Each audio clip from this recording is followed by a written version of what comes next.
I've caught receivers looking for me instead of looking for the ball. If you can get a receiver thinking about you, well, then he can't be concentrating on you and the ball at the same time.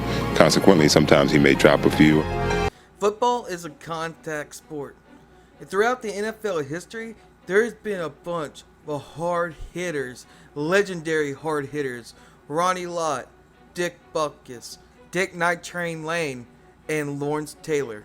But I don't think there is no one that can compare in football history and all in football to the assassin Jack Tatum. The 1971 NFL draft that had two Hall of Famers, defensive backs, Jack Ham and Jack Youngblood. But in the 19th overall pick of the first round, Jack Tatum was selected by the Oakland Raiders. During his time playing for the Oakland Raiders, he was known for his vicious, hard-hitting hits, playing alongside Hall of Famer Willie Brown, safety George Atkinson, and corner Skip Thomas as part of the Soul Patrol secondary. Jack Tatum made his mark as a rookie when John Mackey mocked and taunted Jack Tatum by catching a pass, and the very next play, Jack Tatum knocked the wind out of the future Hall of Famer. After his first game and taking out John Mackey in his hardest hits, they started comparing him to Dick Butkus. During his 10-year career in the NFL and 9 years with the Oakland Raiders, he became known as the most hard-hitting safety throughout the 70s.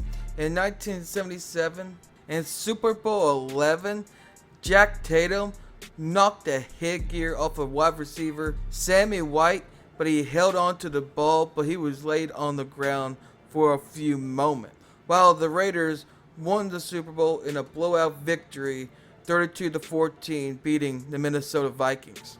But the hardest hit in Jack Tatum's whole career, actually giving him the name the Assassin after his NFL career, he became known for this hit in the preseason of 1978 season. They're going to put it in the air.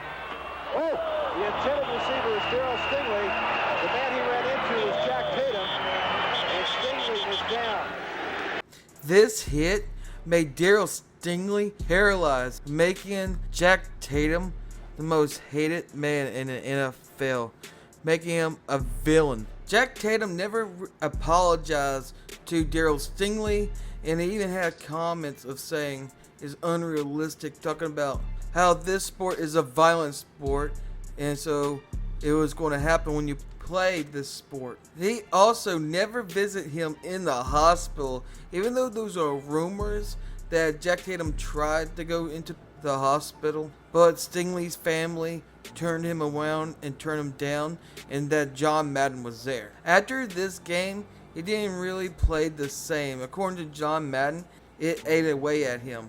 But in 1979, Jack Tatum laid a vicious blow to Earl Campbell, launching him into the end zone and actually making Earl Campbell hurt. After his 10-year career, he became a 3-time Pro Bowler and a Super Bowl champion.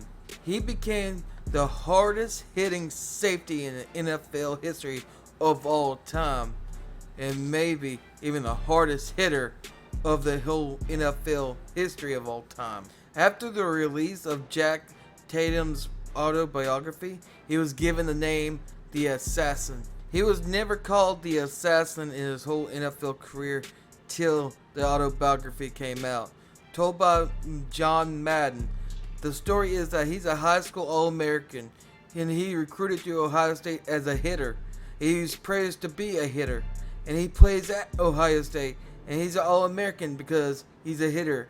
And he goes to the pros, he's a first-round draft choice because he's a hitter. And then he hits a guy, the guy doesn't get up, and they call him an assassin. It was thrown with more authority than I've seen Fran throw all day. Nothing fancy.